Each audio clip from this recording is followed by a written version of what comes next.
Aujourd'hui avec le pasteur Joseph Prince. Nous avons abordé le sujet de la guérison. Et c'est quelque chose que Dieu est en train de restaurer dans ces derniers jours.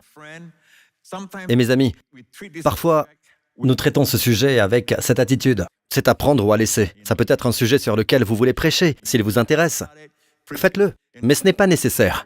Ce n'est pas une doctrine importante. J'aimerais vous dire ceci. Jésus est mort sur la croix. Amen. Pour nos péchés. Pour enlever les péchés des yeux d'un Dieu saint, de nos vies. Amen. Ainsi, quand nous nous tenons devant Dieu, il y a encore des péchés en nous. Même aujourd'hui, il y a encore des péchés en nous. Mais il n'y a pas de péché sur nous aux yeux de Dieu. Car tout a été enlevé à la croix. Je veux le dire encore une fois. D'accord? Bien qu'il y ait des péchés en nous, et nous savons que nous en ressentons ces tentations, ces inclinations, ces inclinaisons. Mais il n'y a pas de péché sur nous aux yeux de Dieu. Quand Dieu vous regarde, Dieu vous voit saint, irréprochable et juste en Christ Jésus. Amen. Et mon ami, c'est la chose la plus importante que nous pouvons recevoir du Seigneur. Et tout le monde peut recevoir du Seigneur le salut, le pardon des péchés, la nouvelle naissance, avoir une nouvelle position devant Dieu. Quand Dieu vous regarde, Dieu voit un homme juste, Dieu voit une femme juste. N'est-ce pas merveilleux? Ne pensez-vous pas que c'est la plus grande bénédiction de toutes? Mais la deuxième bénédiction, si je vous demande quelle est la deuxième priorité en termes de bénédiction, quelle est la deuxième plus grande bénédiction que vous pouvez recevoir de Dieu? Quelle serait votre réponse? C'est la guérison, selon la Bible. Et la Bible dit dans le psaume 103, il est dit « Bénis l'Éternel, mon âme, et n'oublie aucun de ses bienfaits. » Remarquez le premier bienfait, ce qui signifie la plus grande de toutes les bénédictions. C'est lui qui pardonne toutes tes fautes. Donc vous êtes d'accord, pas vrai? Le pardon des péchés, de tous nos péchés, est la plus grande bénédiction que nous puissions recevoir de Dieu. Amen. Mais remarquez le second, qui guérit toutes tes maladies. Qui guérit toutes tes maladies.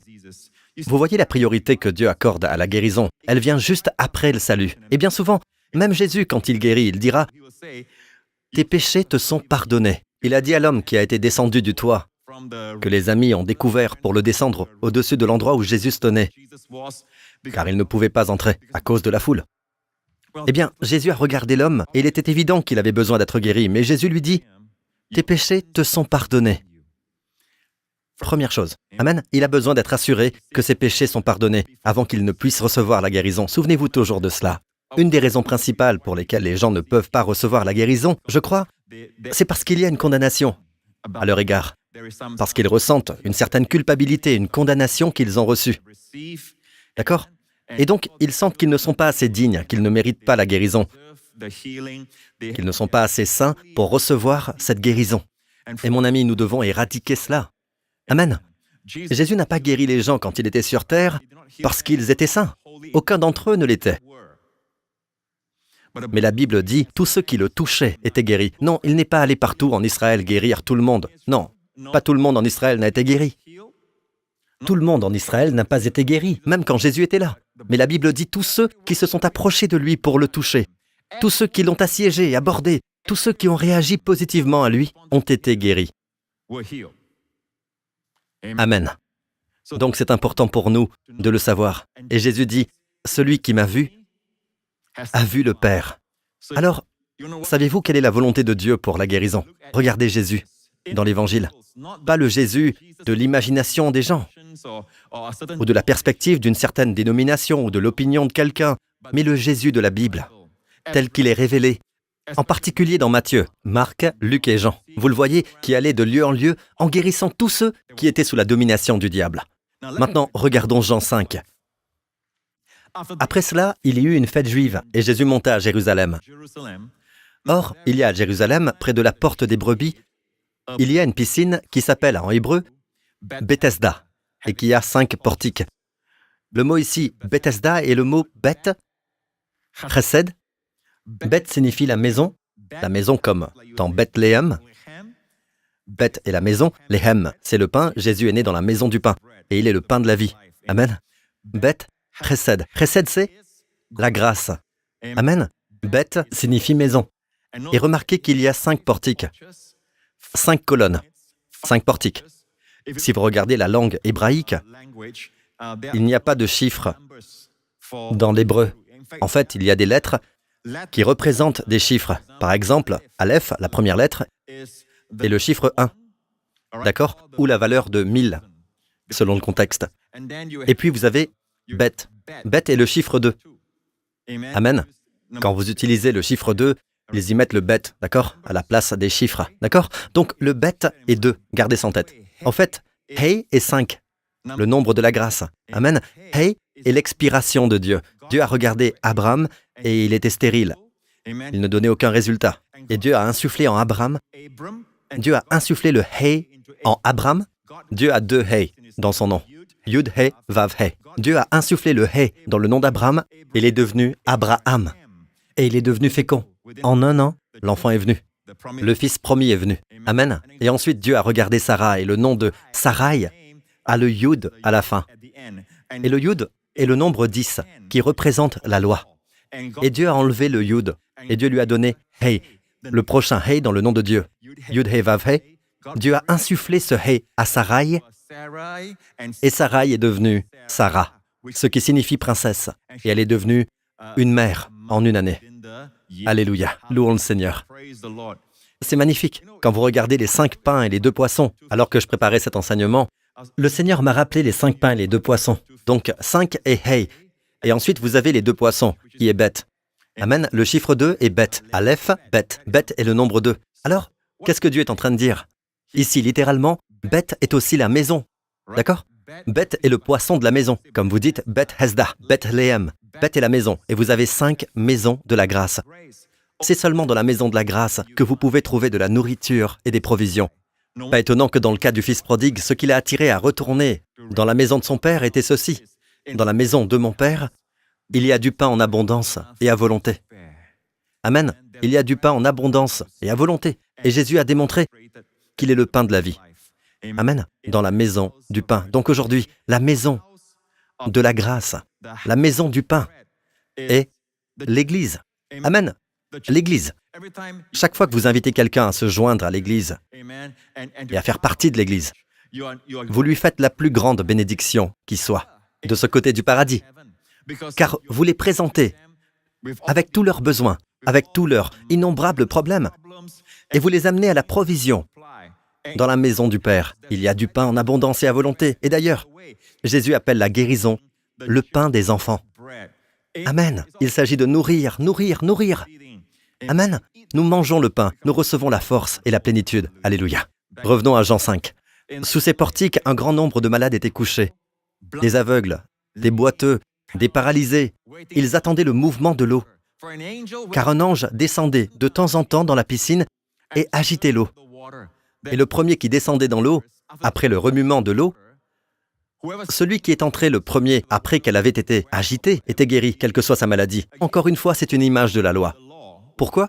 La loi demande toujours une certaine force de votre part pour exécuter une action.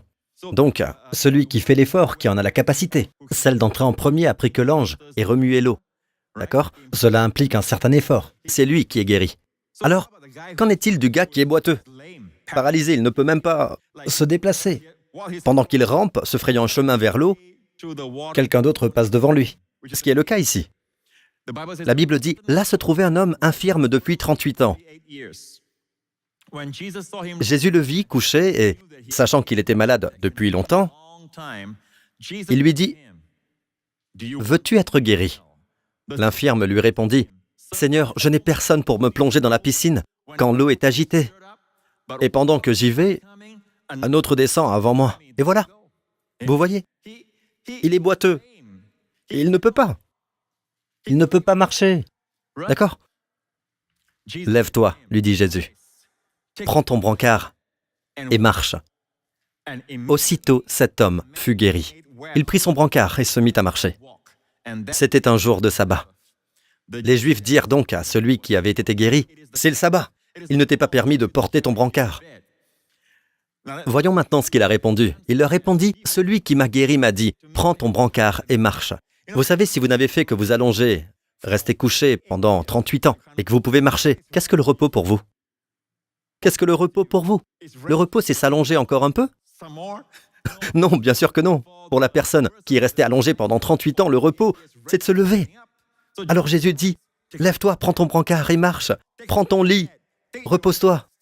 Amen. Vous ne pouvez pas le prendre si vous n'êtes pas debout. C'est une image de la droiture. Amen. Maintenant, vous êtes la justice de Dieu en Christ. Prenez votre repos avec vous. Prenez votre repos.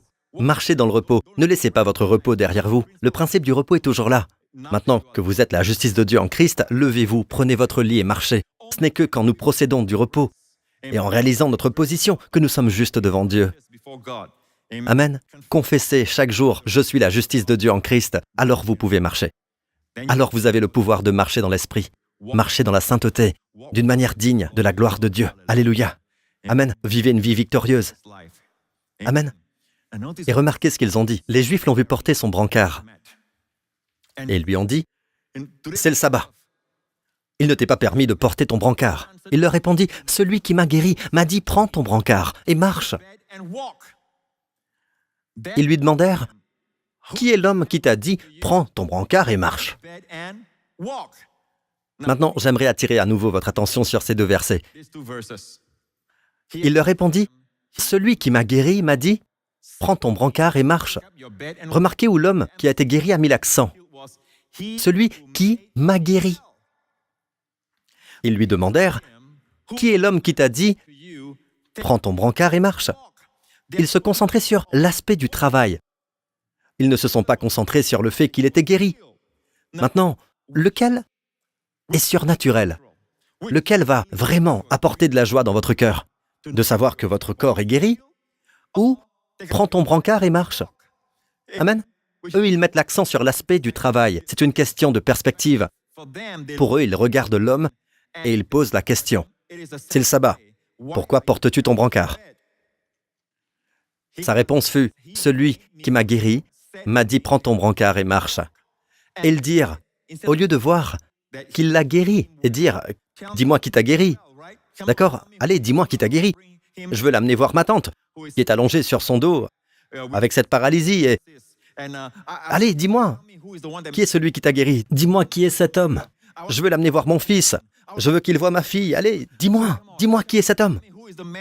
Au lieu de se concentrer sur ça, il y a des gens comme ça aujourd'hui. Vous savez, ils ne se concentrent pas sur les 10 personnes qui ont été guéries. Ils se concentrent sur quelqu'un qui n'est pas guéri et commencent à critiquer le ministère entier. Or, c'est une question de priorité. Amen. Ils regardent la situation et ils se focalisent sur l'aspect du travail. Non, non. Tu as violé le sabbat. Tu portes ton brancard. Qui est l'homme qui t'a dit de prendre ton brancard? Au lieu de qui est celui qui t'a guéri? Et ils auraient pu être guéris également avant la fin du jour. Mais celui qui avait été guéri ne savait pas qui c'était, car Jésus avait disparu dans la foule qui était là, à cet endroit. Quelque temps plus tard, Jésus le retrouva dans le temple et lui dit, « Te voilà guéri. Ne pêche plus de peur qu'il ne t'arrive quelque chose de pire. » Maintenant, les maladies ou les affections ne sont pas toutes causées par le péché. Il y en a, par exemple, si quelqu'un fume tout le temps et qu'il a un cancer du poumon et par la suite, il est guéri. Le Seigneur l'a guéri du cancer du poumon. Ce serait bien de lui dire ne fume plus, en voulant dire ne pêche plus, ne retourne pas à ce péché-là. Amen. De peur qu'il ne t'arrive quelque chose de pire. Et oui, fumer est un péché, car vous souillez le temple de Dieu. D'accord? Et Dieu vous veut en bonne santé et fort. Il veut que vous viviez très, très longtemps. Amen. Ah, pasteur, croyez-vous que je peux fumer et quand même aller au paradis? Vous irez plus vite, vous savez. Bien, alors souvenez-vous de ça. Le Seigneur vous aime. D'accord? Donc il y a certains péchés comme certains péchés sexuels. D'accord? Ils peuvent causer la syphilis, qui peut aussi causer des troubles de la marche. Il se peut que l'homme, dans le texte, ait eu ce problème, je ne sais pas. Cette scène n'est pas révélée, mais je dis juste de ne pas continuer dans ce péché qui a causé ce problème, de peur qu'il ne vous arrive quelque chose de pire. D'accord? Cet homme s'en alla annoncer aux Juifs que c'était Jésus qui l'avait guéri. C'est pourquoi les Juifs poursuivaient Jésus et cherchaient à le faire mourir. Parce qu'il avait fait cela le jour du sabbat. Au fait, parce qu'il avait fait cela le jour du sabbat. En grec, le temps du verbe « pour faire cela » est l'imparfait. C'est l'imparfait, ce qui signifie que c'était l'habitude, la coutume de Jésus. Jésus avait l'habitude de faire des guérisons le jour du sabbat. Et nous savons que dans les récits de l'Évangile, il y a beaucoup de guérisons qui ont lieu le jour de sabbat. N'est-ce pas? Et je crois que le principe, c'est que quand vous vous reposez, Dieu est à l'œuvre. Continuons à lire. Cependant, Jésus leur répondit, « Mon Père est à l'œuvre jusqu'à présent. Moi aussi, je suis à l'œuvre. » Avez-vous entendu cela? Mon Père est à l'œuvre jusqu'à présent. Donc, quand Dieu est à l'œuvre, les gens sont guéris. Alléluia, la guérison, c'est l'œuvre de Dieu. Je répète, la guérison est l'œuvre du Père. Amen. Et Jésus dit, moi aussi je suis à l'œuvre. Quand je vois mon Père guérir, je bouge avec lui. Moi aussi je suis à l'œuvre. Je me souviens de ceci, quand Dieu est à l'œuvre, l'homme doit s'arrêter. L'homme doit se reposer. Et c'est pourquoi la Bible parle de notre repos aujourd'hui dans Hébreux 4. Empressons-nous donc d'entrer dans ce repos, afin que personne ne tombe en donnant le même exemple de désobéissance. Par conséquent, elle nous dit que le contraire de la désobéissance, c'est le fait de ne pas se reposer. Et notre seul effort, enfant de Dieu, votre seul effort aujourd'hui est de vous empresser d'entrer dans le repos. Quand le diable vient vous dire, qu'en est-il de vos enfants, de tous ces problèmes, ces défis, à l'école, dites simplement, eh bien, Seigneur, j'entre dans ton repos, même pour ça. Je suis dans le repos et je te vois à l'œuvre. Ça ne veut pas dire que quand vous êtes dans le repos, rien ne se passera, car la parole est vraie. D'accord? Mais pour vous, enfants de Dieu, vous avez un berger. Amen, vous avez un Père qui veille sur vous. Quand vous entrez dans le repos, Dieu est à l'œuvre. Mais si vous voulez être à l'œuvre, amen, Dieu se repose. C'est à vous de choisir. Amen. Quand vous vous reposez, Dieu est à l'œuvre. Le Seigneur dit, mon Père est à l'œuvre. Amen. Cet homme, il y a une raison pour que je guérisse le jour du sabbat. C'est parce que le sabbat est le jour du repos de l'homme. Amen. L'homme se repose ce jour-là et vous n'avez pas à vous mettre à l'œuvre. Et c'est pourquoi Jésus a fait tant de guérisons le jour du sabbat. Amen. Quand l'homme se repose, Dieu est capable de toucher et de guérir. Mais une chose à propos de la guérison, j'ai remarqué que lorsque les gens apprennent sur le sujet de la guérison, une des choses qu'ils font, tant ils veulent être guéris, c'est que parfois ils se mettent à faire les œuvres. Ils se questionnent sans cesse, ai-je confessé tous mes péchés? Ai-je assez confessé la parole de Dieu? Ai-je fait ceci ou cela? Et chaque fois que vous vous trouvez en train de vous efforcer, vous n'êtes plus dans le repos. C'est un exemple clair que vous êtes maintenant dans la désobéissance. Alors ne faites plus ça, d'accord? Après avoir tout fait, positionnez-vous et dites « Seigneur, je me repose en toi, je me repose en toi. Je n'ai pas la foi pour croire en ma guérison, mais je me repose en toi, Seigneur Jésus. Que ta foi me portera. Je vis par la foi du Fils de Dieu. Seigneur, en ce qui concerne cette situation, ma situation financière, Seigneur, je me repose en toi. Je te remercie, Seigneur, car tu es à l'œuvre. Tu es à l'œuvre et je te loue. Ma tâche consiste simplement à être dans le repos et à te louer, à te croire, Seigneur, à te remercier, Seigneur, à profiter de ton amour pour moi. Si vous faites ça, quand vous vous reposez, Dieu sera à l'œuvre. Et il fera des merveilles. Chaque fois qu'il est à l'œuvre, il fait toutes choses belles. La Bible le dit. Alléluia. Merci Jésus. Voilà pourquoi les Juifs cherchaient encore plus à le faire mourir, parce que non seulement il violait le sabbat, mais il appelait aussi Dieu son propre Père, se faisant lui-même égal à Dieu. Maintenant, avant de terminer, je veux juste partager une chose avec vous. Vous savez, quand nous avons faim, parfois nous ressentons la faim, nous pensons que c'est de la nourriture physique dont nous avons besoin, alors nous essayons de manger quelque chose, mais la faim est toujours là. C'est plus profond que la simple nourriture. Nous essayons de regarder notre série préférée, mais une fois le film terminé, nous avons toujours faim. Nous nous couchons en ayant toujours faim spirituellement. Vous savez ce que c'est? Vous ne vous êtes pas nourri de la parole de Dieu. Et l'Esprit de Dieu est en train de vous remuer. Et cette faim signifie que vous êtes en vie. Amen. Cette faim signifie que vous désirez quelque chose de plus grand que ce monde ne peut donner. Amen. Et tous les films, tous les divertissements du monde ne peuvent vous donner la nourriture que la faim réclame, car vous avez été créé pour quelque chose de plus grand. Amen. Je veux dire, vous pouvez passer du temps à regarder votre série préférée, tel ou tel film. Mais s'ils prennent tellement de votre temps que vous n'en avez plus pour la parole, ce ne sont pas des choses saines. Pourquoi manger des choses qui ne rassasient pas? Vous voyez? Je ne dis pas que vous ne pouvez pas. Je dis juste qu'il ne faut pas en faire trop. D'accord? Ne soyez pas si obsédés au point que... Vous savez, la chose la plus importante que dit la Bible, c'est « Sois attentif à mes paroles ». Juste avant de dire quelles sont la vie, il est dit « Sois attentif à mes paroles ». Être attentif, ça veut dire quoi? Si je suis occupé et que vous dites « Pasteur Prince, puis-je... Oh, je suis désolé, je suis occupé, mais je reviendrai vers vous ». Être attentif signifie qu'il y a une priorité. Il y a quelque chose que je dois faire, quelque chose d'important. Ça pourrait être une question de vie ou de mort, d'accord? Être attentif, mettre les choses importantes en premier, amen. Et ensuite, il est dit, car ils apportent la vie à ceux qui les trouvent, la guérison à tout leur corps. Dieu soit loué. Donc entrez dans la parole de Dieu. Amen. La parole de Dieu est passionnante. Il y a du drame, de la romance, des images. La vision Chazon que Dieu veut vous transmettre, ils demeureront en vous.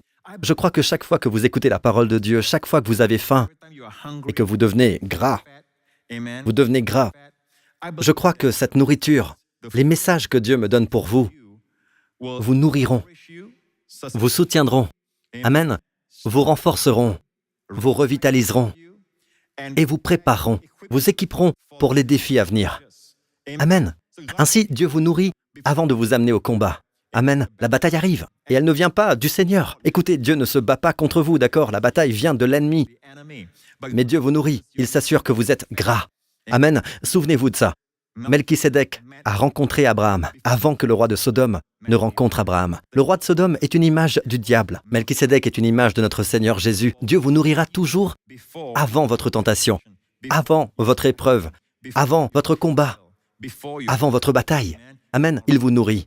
Alors, quand votre Dieu veut vous nourrir, laissez-le vous nourrir. Si vous n'avez jamais fait de Jésus votre Sauveur et Seigneur, faites cette prière avec moi maintenant, si c'est votre cas. Dites, Dieu mon Père, je te remercie pour Jésus-Christ, ton Fils bien-aimé. Je confesse Jésus-Christ comme mon Sauveur et mon Seigneur.